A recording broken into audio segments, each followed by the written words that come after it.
సరేలే గురుగారు. గురుగారు చెప్పినట్టు పాటించండి, మీకు మంచి ఫలితాలు లభిస్తాయి. గురుగారు, జాతకం పుట్టిన సమయాన్ని బట్టి జాతకాన్ని బట్టి పేర్లు పెట్టుకోవచ్చా, మనకి ఇష్టమైన పేర్లు పెట్టుకోవచ్చా అన్న దాని గురించి అడుగుతున్నాను. వాళ్ళు ఇష్టం వచ్చిన పేర్లు పెట్టుకోండి. ఎందుకనంటే అదే పేర్లో ఏం లేదు, వాళ్ళని మనం మంచి బుద్ధులు నేర్పుతున్నామా లేదా వాళ్ళని యోగ్యులుగా ప్రయోజకులుగా తయారు చేస్తున్నామా, అది ఇంపార్టెంట్. మీరు ఏ పేరు పెట్టుకుని అదే చెప్తున్నాను కదా. ఒక చోట దెబ్బ రొట్టె అనే హోటల్ పేరు ఉన్నది. అసలు అది ఏమైనా మంచి పేరా? కానీ అక్కడ ఉండే క్వాలిటీని బట్టి మీరు ఎటువంటి ఫుడ్ సర్వ్ చేస్తున్నారు అనేది, అసలు అనేక పేర్లు వింటూ ఉంటాం. కొన్ని కంపెనీల పేర్లు ఇదేం పేరు ఇదేం పేరు అనుకుంటాం, కానీ అవి పాపులర్ అయినాయి. అవన్నీ ఏమేమిటో పిచ్చి పేర్లు లాగా ఉంటాయి. కానీ వాళ్ళ క్వాలిటీ, ఆ ప్రోడక్ట్ క్వాలిటీ, ఒక షాప్కి పిచ్చి పేర్లు ఉంటాయి, కానీ వాళ్ళు నీతి నియమాలతోటి పనిచేయడం, సిన్సియారిటీ, వాటి మూలాన వాళ్ళ దగ్గరికి వెళ్తారు. అలాగే వ్యక్తులు కూడా వాళ్ళు మంచి బుద్ధులు అలవరుచుకునేటట్లయితే వాళ్ళ పేరులు ఏమి చూడరు. అందుకోసం నేను ప్రతి వాళ్ళకి మీరు ఏ పేరు పెట్టారని కాదు, కన్వీనియంట్గా పలకడానికి అనువుగా ఉండే పేరు పెట్టుకోండి.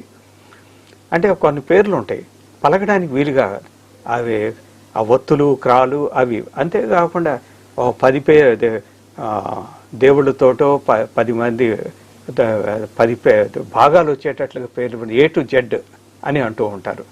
ఫలానా A to Z Rao, A to Z మూర్తి అంటూ ఉంటారు. అలాంటివి పెట్టుకోకూడదు. కన్వీనియంట్గా కంఫర్టబుల్గా అందరూ పిలవగలిగేటట్లుగా ఈజీగా ఉండే పేర్లు పెట్టుకోండి. మీకు నచ్చిన పేరు పెట్టుకోండి.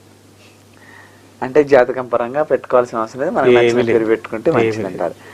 నేను నా పిల్లలకి అవేమి చూడలేదు, నాకు నచ్చిన పేరు పెట్టుకున్నాను, వాళ్ళు ప్రయోజకులుగా తీర్చిదిద్దాను, వాళ్ళు ప్రయోజకులు అయ్యారు, అంతే.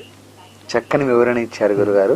చాలా మందికి ఇది ఒక సందేహం ఉండేది, ఏ పేర్లు పెట్టుకుంటే అలాగే కొంతమంది అడుగుతూ ఉంటారు, నేను వెహికల్ తీసుకోవాలి, ఏ కలర్ వెహికల్ తీసుకోవాలి నా నక్షత్రాన్ని బట్టి, ఆ తర్వాత ఏ రోజు అడ్వాన్స్ పే చేయాలి, డబ్బులు పే చేయాలి, ఏ రోజు డెలివరీ తీసుకోవాలి, ఏ నంబర్ తీసుకోవాలి, ఇలాంటివన్నీ అడుగుతూ ఉంటారు. నేను వాళ్ళని నక్షత్రం ప్రకారం అదే గ్రహాల ప్రకారం కాకుండా మీకు బాగా నచ్చిన రంగు, ఎందుకంటే మనం వెహికల్ మాటికి కొనం. 10 ఏళ్ళు 15 ఏళ్ళు, కొంతమంది ఎక్కువగా తిరిగేవాళ్ళు బాగా డబ్బులు ఉన్నవాళ్ళు అయితే వాళ్ళు మారుస్తూ ఉంటారు 5 ఏళ్ళకి ఒకసారి. నేను 18 ఏళ్ళు అయిన తర్వాత నా కారు మార్చాను, 12 ఏళ్ళు 15 ఏళ్ళు స్కూటర్ నడుపుతూ ఉంటాను. అందుకని తీసుకునేది చూసిన ప్రతిసారి మనస్సు ఆహ్లాదకరంగా సంతోషపడేటట్లుగా అలాంటి కలర్స్. అలా కాకుండా నేను జ్యోతిష పండితుడిగా మీ నక్షత్రాన్ని బట్టి ఫలానాది కలర్ తీసుకోమంటే తీరా అక్కడికి వెళ్తే అక్కడ ఆ షేడ్లో సరి అయింది లేకపోతే నా మాట మీద తీసుకున్న తర్వాత కొంతమంది బాధపడ్డవాళ్ళు నాకు తెలుసు. నేను అలాగ చెప్పలేదు, వేరే జ్యోతిష పండితులు చెబితే బాధపడ్డవాళ్ళు నాకు తెలుసు. అందుకని మీకు నచ్చినవి, బాగున్నది, బాగా మీకు ఇష్టమైందే తీసేసుకోండి. తర్వాత డబ్బులు ఎప్పుడు కట్టాలి అంటే, మీరు డబ్బులు ఇచ్చినప్పుడు ఏమవుతుందో ధనలక్ష్మి మీ దగ్గర నుంచి వెళ్ళిపోతుంది. ధనలక్ష్మి వెళ్ళిపోయి ఏమొస్తుంది, ఏమి ఎక్స్పెక్ట్ చేస్తున్నారు మీరు? వాహన లక్ష్మి వస్తుంది.